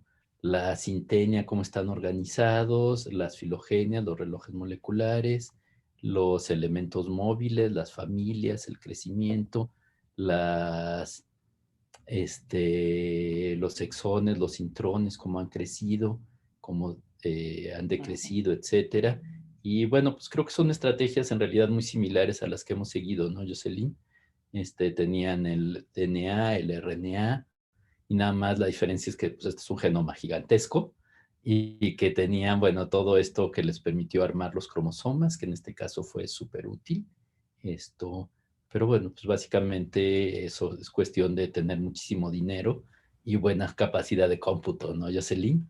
Emanuel. Sí, justo es como como análisis clásicos que ya casi se le hacen como a los genomas. A mí me gustó mucho que hicieran esta parte de elementos conservados no codificantes, porque ahorita están como tomando un poco más de auge en la parte de filogenómica. Sí. Y sí, al final mucho del genoma, o sea, empezamos a trabajar con muchísimos datos de RITS, ellos aparte aplicaron HiSeq, que estuvo, realmente es un mega trabajo, ¿no? Está impresionante. Sí, sí. Bueno, y tienen también cosas de expresión de genes, que también está padre, eso sí. De las extremidades, o sea, una parte experimental importante, sí. Eso está muy padre. Ok, perdón, Enrique, es que nada más me emocioné. No, sí, está muy padre. Ok. Y bueno, entonces estas son justo las estadísticas o métricas, ¿no? Que mencionaba un poco yo anteriormente. En esta tablita, esta es del material como suplementario. Ajá. Y es la tablita que ellos hicieron. Entonces aquí están los reads, ¿no? Bases y el N50 de la secuenciación de los 3 lotes que les mencionaba, ¿no? Que obtuvieron. Y por este lado tenemos las métricas básicas pues del ensamble, ¿no? Entonces aquí vemos pues el total, el pares de bases en los contigs, el contig más largo, o sea, como justo lo que nos mencionaba Jos, ¿no? Contig N50, etcétera, etcétera. Entonces aquí a lo mejor pues vale la pena comparar con pues otros genomas pues grandotes, no sé, el ambistoma, ¿no? Y ver como pues un poquito las diferencias, ¿no? De calidad. Bueno, de entrada, el scaffold, la N50 es más grande, casi del tamaño, por ejemplo, de un murciélago. El genoma completo. Muy grande, o sea, casi del tamaño del genoma de un ave. Más que el colibrí, ¿no? Sí. Casi sí. Sí, no, está súper bien. Impresionante, yo creo que entonces está bien, ¿no, Jos, en general? Para el tamaño. No, bueno, está increíble este genoma, o sea que sí. Son de 34 scaffolds, lo tengan todo. Está impresionante. Sí. Y bueno, dentro de los resultados, digamos, pues generales, es que el tamaño, o sea, ya teniendo como el ensamble y también ya mapeando un poquito, por ejemplo, el transcriptoma, ¿no? Mencionaban que pues ya podían realizar un tamaño estimado del genoma, que ello justo es una como de mis dudas, ¿no? O sea, ya considerando, no sé, como los gaps o las Ns, etcétera, ya a partir de ahí se da como un tamaño, pues ya como realmente el aproximado, aparte de los que se hacen previamente, que se obtienen en picogramos, ¿no? Entonces, sí, fue 43 gigabases, pues más grande que el ambistoma mexicano, le quitó el récord al genoma secuenciado más grande.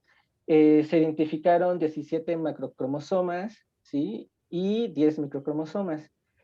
Y en cuanto a la integridad del ensamblaje, ¿no? Del genoma, pues estos son los resultados de Busco. El busco famoso, sí. Ajá, del famoso Busco. Entonces contrastaron con dos bases de datos, una en donde tenía pues un conjunto de genes core de pues, todos los vertebrados, ¿no? Como los esenciales, igual pues el porcentaje, pues yo creo que fue alto, ¿no? Lo que se comentaba también anteriormente. Y también pues a otra base más grande, digamos, de genes conservados también que pues a lo mejor no son esenciales, pero están que son como clásicos, ¿no? Que se encuentran en nosotros los vertebrados. Y también fue un porcentaje muy grande, 90.9%. Y algo también pues interesante es que pues encontraron una gran diversidad de RNAs no codificantes, ¿no? Porque hicieron también como 3 librerías de transcriptomas, ¿no? O sea, cuando hicieron pues ese análisis de RNA-seq, y pues encontraron, por ejemplo, los más abundantes, pues es los que pues conocemos, ¿no? Los tRNA, los ribosomales, y los otros también muy abundantes, de hecho más, son los mirnas, ¿no? Que también pues vemos que pues sabemos que juegan papeles pues regulatorios pues muy importantes, y pues y hay otra sección como miscelánea, que realmente no sé a qué pertenezca, pero también es muy grande, ¿no? Entonces, pues aquí podemos un poquito visualizar con otras especies, ¿no? Como también, aquí por ejemplo en Homo sapiens, yo vi una cantidad como muy grande en, no sé, mirnas, y en este lado, entonces también, pues no sé, pensando a lo mejor, pues no sé si sea un sesgo, pues de lo bien estudiado que está el genoma humano, ¿no? Entonces también a lo mejor por eso tienen mayor número de RNAs pues identificados, ¿no? En comparación con pues nuestro bicho que estamos hablando. Y bueno, esta es la primera figura que nos muestran. Este es un árbol filogenómico, ¿no? Y ellos aquí utilizaron 697 genes ortólogos, one to one. Esto, que también lo mencionaba Joss, ¿no? Que son como de copia única, es decir, que pues el gen de interés se encuentra en una sola copia en todos los organismos, ¿no? En los que se están comparando, y pues así tratar de evitar que pues hay genes parálogos ahí metan ruido. Entonces, aquí vemos justo, ¿no? O sea, corroborando lo que pues mencionaban pues, en la literatura previa, que aquí tenemos el clado pues del pez pulmonado, y pues es clado hermano pues de todo el grupo de los vertebrados, ¿no? Teniendo, pues aquí agrupándose, por ejemplo, pues los anfibios, ¿no? Genopus ambistoma, y pues los seres humanos y aves y reptiles. Y por otro lado, pues en la parte más basal, pues tenemos esta es un celocanto, ¿no? Es un sarcopterigio también, la Timeria calumne, y otros peces óseos, y el otro que está acá como, pues no sé si lo usaron no identifiqué si lo usaron para como enraizar, pero pues me imagino, es un tiburón, ¿no? Un pez cartilaginoso. Sí, perfecto. Bueno, aquí lo único interesante era lo que mencionaba, ¿no? Que los valores de soporte eran del 100%. O sea, que no había la menor duda, que todos estos genes ortólogos se portan igual en su filogenia, y el valor, el punto 2, es pues la divergencia en aminoácidos, ¿no? Y bueno, por ahí también calibraron los relojes moleculares. Sí, aquí agregué este número, Exacto. ¿no? Que se estima, este lo tiene en otra gráfica, pero aquí lo puse o sea, se estima, ¿no? Que alrededor de hace 420 millones de años, pues se compartió un ancestro común, ¿no? Entre los tetrápodos y el pez pulmonado, pues que se ubica aproximadamente en el Devónico. En el Devónico, ¿no? Ahí. Y usted fue inferencia también con enfoque bayesiano, entonces, o sea, pues sí, tenía muchísimo dinero y capacidad computacional, ¿no? No, pero bueno, esto es otro de los temas del curso, ¿no? Cómo utilizar estos datos de filogenómica y cómo sacarles jugo. Muy bien. Justo eso es interesante para quienes estén pensando en hacer como filogenómica o algo así, pues que le echaran un ojo a esto, porque Realmente el programa que utilizaron para generar esta calibración y todo es lo que se utiliza mucho cuando estamos hablando de 697 genes, que todos van concatenados en una sola secuencia. Entonces, pues como que nuestros programas tradicionales, BEAST, pues imagínense poner los priors para todos estos, pues no, entonces esto, el programa que se me acaba de ir, pero que utilizaron ellos, pues Sí, bueno, ahí está el método, los pueden es checar lo luego. que se utiliza, ajá. Sí, en parte por eso me interesaba ver este artículo porque es muy actualizado, ¿no? Y viene las herramientas que son el cutting edge de todos estos análisis. Muy bien. Muy bien. Sí, y bueno, esto también a mí se me hizo Sí, esto está muy interesante. Yo no padre. había visto los análisis de este tipo. Aquí estos son, ellos les denominan Oxford Plot Grid, algo así. Entonces, la idea de este plot, yo tenía aquí una indicación, bueno, se borró, pero la idea es un poco mapear, lo que hicieron fue como mapear el genoma del pez pulmonado con, en este caso, en la A, lo mapearon contra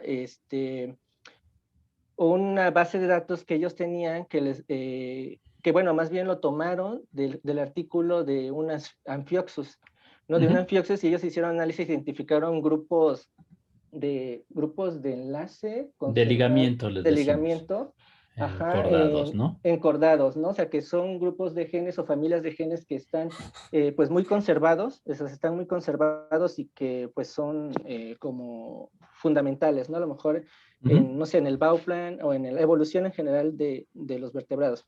Entonces, lo que ellos vieron al contrastar este grupo de genes con el pez pulmonado es que pues existe una conservación importante, ¿no? En la sintenia, aquí podemos ver, bueno, en el Lungfish lo que ellos identificaron, no metieron obviamente, bueno, todo el genoma, los 43 gigabases, porque pues muchos son, pues la mayoría son regiones no codificantes, pero metieron 6,000 genes, ¿no? 6,000 marcadores. Aquí están de este lado, y de este lado pues están identificados los scaffolds o cromosomas, ¿no? O macrocromosomas. Del 1 al 17 son los macrocromosomas, y del 18 para adelante son los micro. Entonces, pues sí, vemos que scaffold 1 pues está muy conservado este componente del CLGA, ¿no? Y así nos podemos ir con los demás scaffolds. Lo interesante, pero bueno, sí, creo que es lo que vas a decir. Sigue. Bueno, de esto justo, o sea, se puede entonces visualizar de esta manera como el paisaje pues el paisaje de todos estos grupos de ligamiento, ¿no? Conservados, cómo están conformados en cada cromosoma. Entonces, aquí lo que comparan es el scaffold 7, que pertenece al pez pulmonado, versus de un pez, de otro pez, ¿no? Ahorita lo tenía que entrar arriba, se me borró. Pero la idea de esto es ver que en teoría son cromosomas homólogos. Entonces podemos ver que, bueno, y aquí lo que tratan de resaltar es justo la expansión también, ¿no? La expansión genómica del pez pulmonado. Esta que vemos aquí, el eje 8, es, digamos, lo que correspondería un poquito, es el cromosoma, ¿no? Entonces aquí lo que hacen es un zoom, ¿no? De esta parte, que en realidad pues pues el scaffold 7 es obviamente mucho más grande, dimensiones mucho más grandes, pero la idea es ver que pues los patrones de la composición de estos grupos de ligamiento pues son muy similares, ¿no? O sea, aquí rosa, verde, etcétera, bla, bla, bla. Entonces, pues, miren, el verde, si van a la figurita de al lado, ahí vean scaffold 7, y vean que el scaffold 7 tiene puntos rosas y puntos verdes. Y en la posición del cromosoma, entonces está mucho que es verde al principio y luego rosa, que se repite en el pez, ¿no? Entonces vean también que casi todos los cromosomas tienen, no, casi todos los ancestrales estos están como triplicados, ¿no? Por ejemplo, vean el A, está en el scaffold 1, en el scaffold creo que es 10 y en un minicromosoma, ¿no? Entonces que hubo un par de duplicaciones en la historia evolutiva del genoma, Y lo que es súper interesante es, eso es lo que yo no sabía, ¿no? La estructura de macrocromosomas y microcromosomas que tienen casi todos los vertebrados, menos pues, nosotros, los mamíferos, ¿no? Los mamíferos tenemos pues, nuestros números cromosómicos característicos de cada especie, pero esto de los macro y microcromosomas que me llamaba mucho la atención en aves, parece ser que es el carácter ancestral de los vertebrados. Y bueno, pues en la figurita C, bueno, si quieres dinos, Enrique. Ajá, y sí, justo ahí en la figurita C, justo lo que se presenta arriba, pues es del pollo, ¿no? Los cromosomas, y son, bueno, particularmente los micros, ¿no? Entonces, se hace ahora una comparación pues de todos los cromosomas del pez mulonado con el de los microcromosomas del pollo, ¿no? Del gallo. Entonces ven también una gran conservación, ¿no? En cuanto a la estructura. Algo interesante que también pues mencionan es que, por ejemplo, ¿no? Aquí tenemos, va del 6 al 28, ajá, y aquí va del 1 al 27. Entonces, como les mencioné, hasta el 17 son los macrocromosomas y del 18 para arriba son los micro, ¿no? Entonces vemos aquí, pues hay muchos matches, ¿no? O sea, hay un grado de conservación importante, pero viendo aquí, por ejemplo, Scaffold 1 y Scaffold 2, estos, digamos, hacen matches, digamos, significativos o sea, no lo hicieron, por ejemplo, en el cromosoma 1 y 2 del pollo, ¿no? O sea, lo hicieron ya en microcromosomas. Entonces aquí ellos comentan, ¿no? Que esto podría ser como pues señales, evidencia, pues de fusión, ¿no? De fusiones cromosomales, a lo mejor justo lo que comentó el doctor Guiarte, en nuestro caso, pues los microcromosomas, pues la innovación evolutiva fue que, bueno, para nosotros, desde nuestro punto de vista, fue que se hayan fusionado, ¿no? Que se fusionaron y quedaron solamente los macros. Ok, bueno, y acá hay otro, ¿no? Y bueno, en cuanto a los elementos repetitivos, encontraron que, bueno, hicieron 2 rondas de enmascaramiento. Ajá. La primera ronda de enmascaramiento, que es, bueno, que yo también entiendo de manera general, es justo identificar los elementos repetitivos y en la secuencia del genoma, pues se cambia como de mayúscula a minúscula, ¿no? O sea, para como identificarlos, pues, regiones repetitivas o elementos transponibles. Entonces, en la primera ronda identificaron alrededor del 67.3% del genoma es repetitivo, y en la segunda ronda, pues incluso aún más, ¿no? Un 90%. Entonces, aquí está la gráfica de pastel, ¿no? Del primer enmascaramiento, donde pues predominan los lines, ¿no? Estos retrotransposones. Recordemos, line, LTR y cine son los 3 principales retrotransposones, y tenemos aquí también DNA, que yo infiero que se refiere a los transposones de DNA, y pues no sé, hay otras elementos no transponibles, ¿no? Pero bueno, lo importante es de que line es el más dominante, ¿no? El más dominante seguido de LTR. Y bueno, y sí, ahí podemos ver como pues los patrones. Algo también interesante, que yo tampoco, pues este análisis fue como nuevo para mí, pero igual pues tiene sentido y está muy interesante, es que lo que hicieron aquí es medir, bueno, lo que hicieron fue, obviamente identificaron los elementos transponibles principales, ¿no? En este caso, vamos a hablar del INE y el LTR, ¿no? Entonces, de todas esas secuencias repetidas del INE, hicieron una secuencia consenso, ¿no? Identificaron una secuencia consenso, y a partir de esa secuencia consenso, compararon todas las secuencias, perdón, las secuencias copia, ¿no? De esas secuencias, y midieron la distancia evolutiva entre, pues me imagino, entre todas, y hicieron un promedio, no sé, pero esa fue la idea, ¿no? O sea, a partir de un consenso vieron, pues, qué tan cercano, distantes evolutivamente estaban, ¿no? Obviamente la lógica es de que si hay una copia que es más antigua, pues tiene un mayor número de mutaciones, ¿no? Que podría tener diferencias comparando con la consenso. Entonces, aquí abajo está justo, ahí lo hicieron pues un modelo de, bueno, de sucesión, me imagino, de Kimura, Sí. ¿no?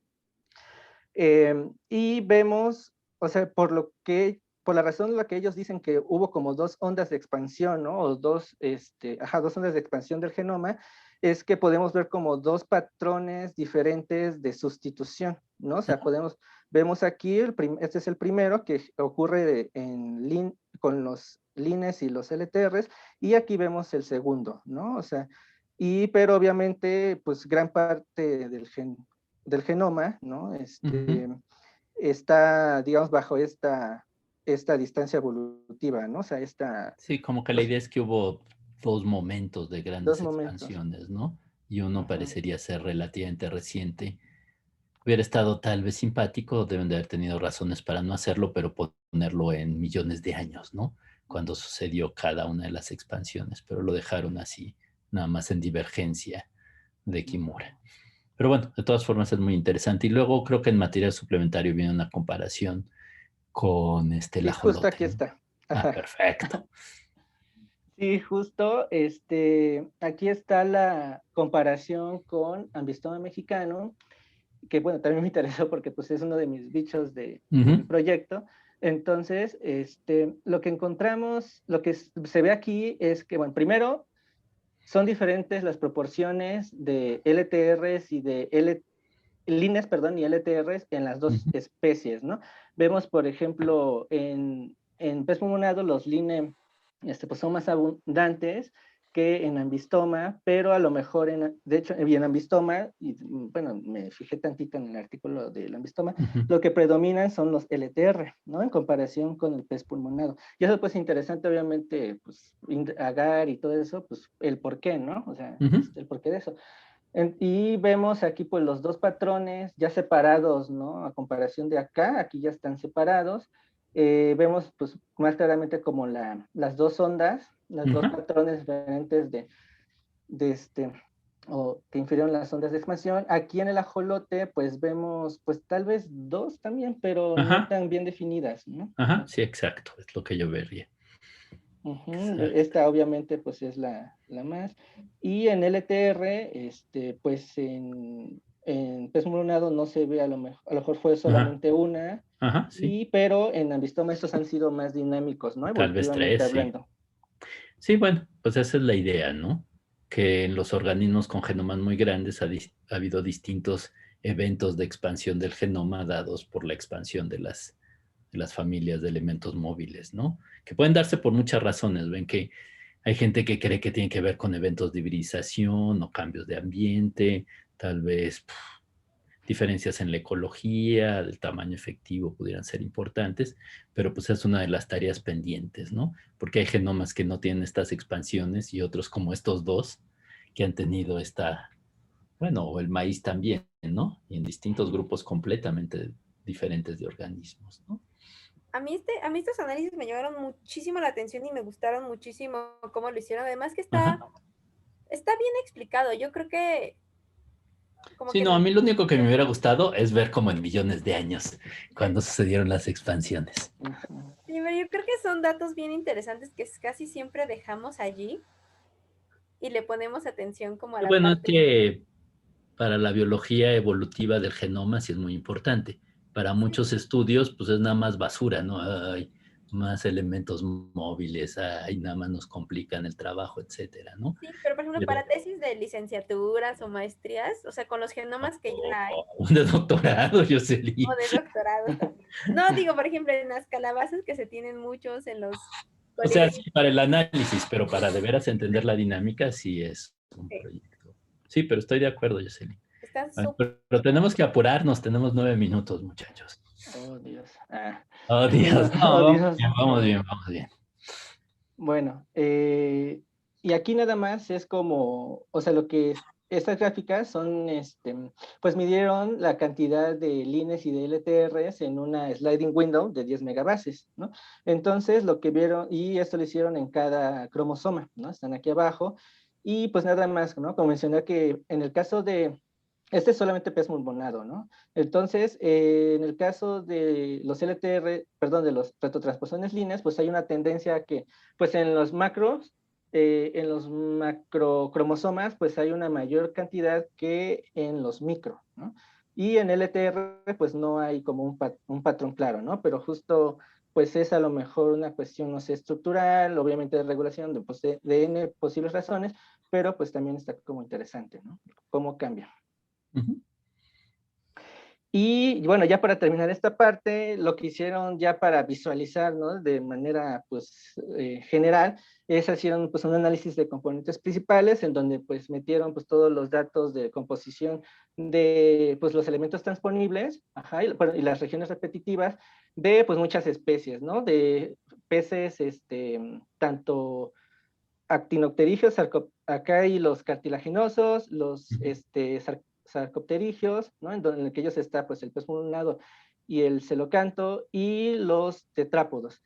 Y bueno, y lo que de manera general no encuentran es que pues sí se puede ver como cierta agrupación, ¿no? Entre, con base en la composición de elementos repetitivos, pues se separan, ¿no? Los peces y los peces bueno, los actinopterígeos y los tiburones, ¿no? En un grupo, y en otro, pues tenemos acá arribita los tetrápodos, ¿no? A lo mejor no es tan clara la separación, pero sí podemos ver allí pues un patrón. Y algo, pues, interesante es que justo, pues, la composición de elementos repetitivos, por ejemplo, del pez pulmonado, pues, se parece más, ¿no? Se asocia un poquito más a aquellos, pues composición de elementos repetitivos de los tetrápodos, ¿no? Entonces, pues son como pistas de justo pues bueno, de apoyo, ¿no? A las hipótesis de pues, la cercanía evolutiva y pues del rol que pudieron tener en la transición, pues de la evolución de los tetrápodos. Sí, el único que sale en un lugar rarísimo es el zebrafinch. Ah, sí. Sí, Pero el pez pulmonado pues queda del lado donde quedan varios, pues los mamíferos, lagartija, ajolote, que en general es donde debería estar. Aunque la rana también está por ahí rarísima, pero bueno. O sea, como que sí hay señal filogenética, pero también como que pueden evolucionar muy distinto algunos genomas, ¿no? sí. Sería muy interesante, no lo vamos a hacer nosotros ni ahorita, pero ver esto en plantas. A lo mejor Emanuel puede hacer un capítulo de su tesis con eso. Muy bien. Muy ¿Lo bien. sigue? Y bueno, nada más aquí o sea, la idea general, ¿no? de esta parte, entonces, pues podríamos decir que los elementos repetitivos, pues tienen un papel pues, importante en la composición, estructura y evolución del genoma, pues del pez pulmonado, ¿no? Y bueno, de esta parte, ya no sé qué hora sean, 5, pues ya No, son. pues vamos a avanzar, no te preocupes. Ajá. Bueno, pues es rápido, ¿no? O sea, la idea general Sí. es de que aquí ya lo que vieron, pues con los demás análisis que les mencionaba, pues ver como señales de las predataciones genómicas. Perdón, es que me estorba aquí esto, no veo bien, pero digamos, de la transición de la vida acuática terrestre. Y lo primero que hicieron, pues fue explorar, ¿no? Pues qué genes estaban bajo señales de selección positiva, ¿no? Primero, obviamente, nada más analizando el linaje del pez pulmonado, donde encontraron pues esta cantidad, y después, pues ahora considerando todas las ramas, ¿no? De los pulmonados y otros tetrápodos, y aquí encontraron pues un mayor número de genes con señales de selección positiva. Y, por ejemplo, en el primer caso, el pez pulmonado, pues estos genes estaban relacionados a funciones como celulares, moleculares, sin un, digamos, enriquecimiento particular, solamente pues los genes del hígado, ¿no? Muy interesante. Y cuando se consideran todas las ramas, pues estos pertenecían a los genes bajo selección positiva, a categorías relacionadas con el estrógeno y la reproducción femenina. Entonces, pues bueno, a mí yo siento que a lo mejor no dice tanto, pero por la cuestión del estrógeno y reproducción femenina, pues sí, pues por la cuestión de la manera reproductiva en pues, organismos terrestres, no sé. Pero lo que vieron, empezaron a ver también, a analizar un poco la expansión, ¿no? Expansión o a una escala más pequeña, pues aumento o disminución de genes, ¿no? Y lo que aquí vieron particularmente son genes surfactantes, que los surfactantes son como sustancias que están en nuestros pulmones, que nos ayudan pues a respirar como mejor, y más ya pensando en esta cuestión de respirar en un ambiente terrestre. Y Ajá. lo que vieron es que aquí está el número de genes que encontraron de diferentes tipos, y, por ejemplo, en el caso del pez pulmonado, pues vieron que hay un aumento, ¿no? En comparación con pues, peces y con el celocanto en ese número de genes, ¿no? Entonces, pues lo dan como una pista, ¿no? De que pues empezaba a haber esos cambios. Y de manera similar, pero ahora con genes involucrados en la percepción de olores. Ajá, y en genes que codifican para receptores vomeronasales, que pues tiene que ver con la percepción de feromonas. Entonces lo que ellos hicieron fue lo mismo, pero ahora considerando pues estos genes, comparando los diferentes tipos, y que son especializados en ambiente acuático y en ambiente en el aire, ¿no? Entonces lo que yo nada más hice fue agregar otra columnita en donde pues hacer como el subtotal de pues cada sección, y nada más para contrastar de manera pues más rápida pues las diferencias, ¿no? Y de hecho en el agua pues predominan más los genes relacionados justo a este ambiente, ¿no? Adaptados a este ambiente, y aquí ya vemos que hay una importante diferencia en el aumento de genes para el ambiente terrestre, ¿no? O sea, Ajá, muy en el bien. pulmonado. Sí, sí, sí. Sí queda muy claro tu análisis. Gracias. Y y aquí lo que hicieron fue pues analizar los elementos regulatorios, ¿no? De manera breve lo que hicieron fue pues hicieron bueno, esto fue de un ratón, ¿no? Donde encontraron que se expresaba el gen SAL1, que está involucrado en el desarrollo de extremidades, y acá abajo tenemos al pez pulmonado, en donde se ve que pues hay señales de expresión de este mismo gen, ¿no? Entonces dicen, Ok. pues ahí está algo interesante. Ajá. Y por otra parte, aquí hay otros marcadores, que fue lo que hicieron con hibridación in situ, y estos dos genes, SOX9 y AN1, están involucrados justo también pues en el desarrollo en el SOX9 eje metapterigial central, y el pliegue de la aleta. Y ven que se expresa tanto este es del pez pulmonado, y este es bueno, este es HOX13, ajá, y este del pez pulmonado, y este del ajolote. Entonces, pues se encontraron que tienen patrones de expresión similares, y en el de abajo también dos marcadores de genes HOX, ¿no? De genes HOX, que son genes maestros importantes en el desarrollo. También se expresan pues en el pez pulmonado, que normalmente se expresan en los tetrápodos, pero también aquí ya se empiezan a expresar. Entonces, pues esa es la idea principal de y con esta gráfica lo que hacen como resumir también que hay una similitud en la arquitectura de los elementos regulatorios, ¿no? Entonces, comparando el pez pulmonado con los demás tetrápodos, se conserva una estructura similar, y también de los bloques de los genes de regulación del desarrollo de extremidades se conservan, empieza a haber una similitud, ¿no? Con los del pez pulmonado. Aquí en estos lados también un poco los espacios en donde se expresan estos genes, HOX11 y HOX13, que usualmente son de tetrápodos y nunca se han reportado en algún pez, digamos, pero aquí en el pez pulmonado ya empieza, ¿no? Entonces... Bueno, de la figura anterior, ajá. otra cosa de interés, bueno, es que se mantiene la caja esa de 25 kilobases, 27, Ajá. pero las diferencias en tamaño, ¿no? 665 kilobases, 1.43 megabases, 137, o sea, los genomas pues se han expandido mucho en unos linajes, pero como que el orden de los genes sí se ha mantenido súper sinténico, ¿no? Exacto. Que pues es interesante. Bueno, a mí me parece fascinante, y yo creo que habla de cosas efectivamente de regulación dentro del cromosoma, ¿no? Sí, justo. Bueno, y ya esta parte pues ya la dije muy rápido, pero creo que la idea es justo como pues que llevarnos a casa, ¿no? Estas ideas de este artículo. O sea, que este trabajo pues corroboró evidencia previa de la cercanía filogenética del pez pulmonado con los tetrápodos, y pues a pesar de una larga historia de expansión genómica, pues se mantiene una organización pues génica similar con respecto a los vertebrados.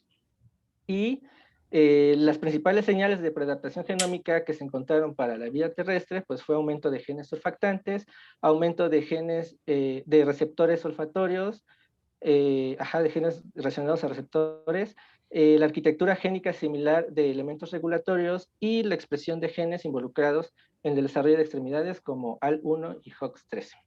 Muy bien. Y Dual sí, size, esto- Longfish. Genome size. Pues sí, pero el tamaño del genoma no es todo. Como ya vimos, no hay. Bueno, pues, bueno, ya vimos básicamente lo que hay en los genomas, ¿no? Un juego de genes más o menos conservado en todos los organismos y lo que cambia son las relaciones intrones y exones y todos los elementos móviles, que bueno, pues es fascinante su evolución y tenemos que entenderla, ¿no? Muy bien, Enrique, creo que hiciste muy buen trabajo. No sé si hay alguna pregunta, comentario general. Y si no, por ahí me preguntaban si había que hacer resumen. Sí, de todos estos artículos hay que hacer el ensayo resumen. Mándenlo, por favor, a la brevedad posible. Los que celebraron demasiado las vacaciones, pues apúrense para terminarlo. Acuérdense de avanzar en sus prácticas y eventualmente tenemos que platicar, Jocelyn, y los otros maestros con los alumnos de su trabajo semestral, ¿no? Que ahorita no vamos a decir nada, pero vayan pensando en posibles ideas para discutirlo, ¿no? Que es la evaluación más importante del curso, junto con pues todas sus tareas, resúmenes, ¿no? Jocelyn, querías decir algo. No, que quedó súper buena la exposición. Muchas gracias, Enrique. Está increíble este artículo y bien explicado en métodos. O sea, los métodos Sí, está súper bien. del ensamble tampoco se clava. O sea, bueno, no sé si ustedes va a ensamblar algo así gigante, igual y si clávese, pero los otros métodos están bastante interesantes, bien explicados y es como lo que hacemos generalmente. Entonces, igual lo que ustedes van a hacer algunos en sus proyectos o Trabajos semestrales, etcétera, ¿no? Y algunas tareas. Gracias. Tiene una pregunta del RNA misceláneo. No lo había visto y los números son muy altos. Es como la nueva materia oscura, una nueva etiqueta. Ahí me imagino que hay pseudogenes que se transcriben y un montón de cosas, ¿no? Y entiendo que todos los identifican por conservación con RFAM. Sí, no sé bien qué hicieron, ¿eh? Y no Y sabemos usaron si... Infernal para buscar predicción de estos RNAs con RFAM. Okay. Y el número es altísimo, 203,000. Sí, El justo humano yo está altísimo traté también. de buscar justo quiénes estaban en esa miscelánea, porque sí también vi que estaba muy grande, ¿no? Pero como que no especifican. Ajá, pero me imagino que podría ser, pues, o pequeños o largos no codificantes. Ajá. Sí, por eso decía que como que es la nueva materia oscura, porque hay de todo ahí. Pero no pensabas, Enrique, que a lo mejor eran también elementos móviles de esos que se mueven por DNA directamente o algo así, digo RNA o algo así. Pues también, sí, puede ser. Sí, en fin. Sí, eso no nos quedó, bueno, a mí no me quedó claro y Enrique tampoco, pero sería interesante ver si esa materia oscura en qué consiste, ¿no? Muy bien. Bueno. Yo también tengo una duda. ¿Qué pasó, Karen? El número de scaffolds que encontraron aquí, que son muy poquitos, también tiene que ver porque lo secuenciaron con nanopore. Sí, por ejemplo, Y con las otras técnicas, ¿no? Ajá, de que son fragmentos mucho más largos y entonces... Sí, todos estos métodos de optical mapping y el high no sé qué, todos esos ayudaron muchísimo a poder armar, pues básicamente a nivel cromosoma bien armado, ¿no? Okay. Sí, sobre todo pensando en que hay muchísimas regiones repetitivas, muchísimas. Ya. Y hay otro análisis que no mencionó Enrique, ¿no? Para ver si eran activos los elementos móviles, ver en el RNA rico, creo que en adeninas o algo así. Entonces ese análisis también yo creo que es súper interesante. Sí, justo estaba en una de mis diapositivas anexo, pero Ajá. sí usaron con el RNA-seq, ¿no? De 3 órganos gónada, no sé qué, y otro. Entonces hicieron ahí correlaciones entre el número de copias de tRNA y el número como de reads, ¿no? Pero usaron los datos de RNA-seq. Sí, fue el mismo, bueno, la misma idea que usaron, por ejemplo, el artículo que les platicaba del genoma de las yucas, para ver si eran activos las familias de elementos móviles, ¿no?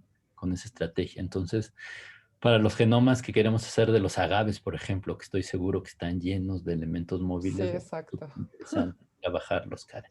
Entonces, sí, Justo por pero eso. exactamente lo que pensábamos. Exactamente. Sí, de hecho, esta parte bien padre porque luego hay genes que son considerados como pseudogenes, pero sí se están transcribiendo. Entonces,